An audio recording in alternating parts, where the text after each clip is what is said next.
السلام علیکم ملګرو د مفتی محمد ندیم صاحب دا پیغام لازمی واورئ د باجوړ اپریشن او د هغې نه بعد د سیلابونو یوه سلسله عذابونه نو د مفتی صاحب دا پیغام لازمی واورئ کیدای شي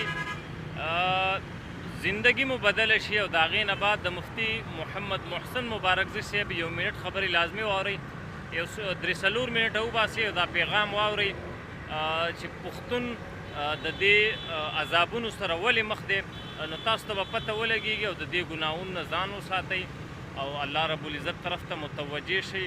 توبې وباسئ نو راځئ دا پیغام را سره واورئ او مخکې ملګرو سره لازمي شیر کړئ یو عذاب نه دی که موږ د یو عذاب نه چغې وو بل عذاب را باندې راغلی بیګا په سوات کې بټاباد کې پیر کې ځای په ځای باندې سیلابونه راغلي دي دوکانونه یې وړي دي نن هغه لاشونه تشماله تابوتونه ورته نه برابرېږي خوا کې تاسو ګورئ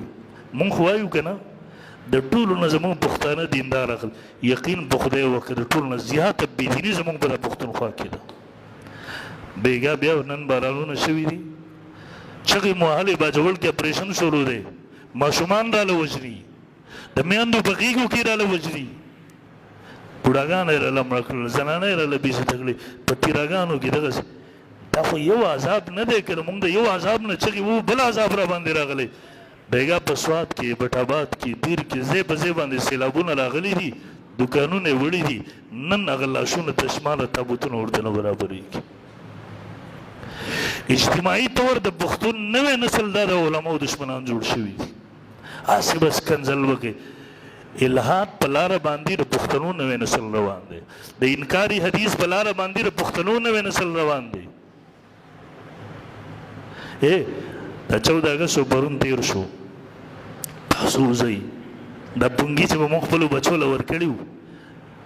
اسلام او شریعت خو د دې اجازت نه کوي چې تر قرآن مجید تلاوت کې ته به دا لوډ سپیکر ولګې خلکو ته به تکلیف ورکړي بیا دا تا ته چا اجازت درکړی چې تا بچو د غوټ غوټې پونګي اغوستې دي د خلکو ژوند او زندګي ورباندې بې ارامه کړي بله شپه بېګانه بله شپه دې قوم څه کړي دي په دا پېښور کې پکار دا و چې په دې شپه باندې الله رب ذوالجلال ته سجده لګولې وې د رب شکر ادا کړی وی لیکن دې قوم هغه بله شپه د الله په نافرمانۍ کې تېره کړې ده د الله په بغاوت کې تېره کړې ده رب ذوالجلال وطن دې راکړو موږ به اوس شکریه په ډمتوب سره ادا کړو ستا په بغاوت سره به دې وجې نه عرض مې کوو بچي وساتئ دې څیز نه نګراني وکړي او څلورم نمبر د دې مور او پلار بد اخلاقي په دا بچي باندې اثر کوي کله کله مونږ په دا کورونو کې د مور او پلار په ننه خبره کلاس بچی ووایي په ننه خبره بچي ته کنځل کوي په معمولي خبره باندې دا بچی رټي وایي دومره تنګي پې راولي دې بچو ته ضروریات هم په کور کې نه پوره کوي کم از کم د دې بچو معمولي خوشحالي دا هم نه برداشت کوي دې وجې نه دا بچی دومره تنګ شي په دا کور کې دی وتښتي به لازیدنکم الله قاعده کلیه ښیي که شکر دې ویست نو زه به څه وکړم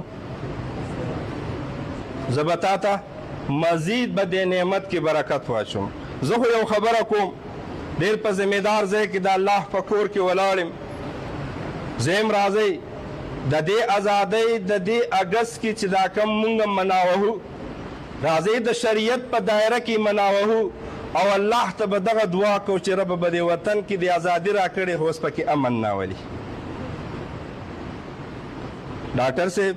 چې کله بغاوت کېږي نو الله په غصه کې راځي نو څه عذاب خو راځي که نه راځي که نه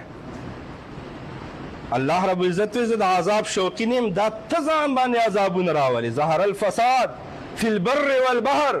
بما کسبت ایدي الناس که په تا باندې هر څه راځي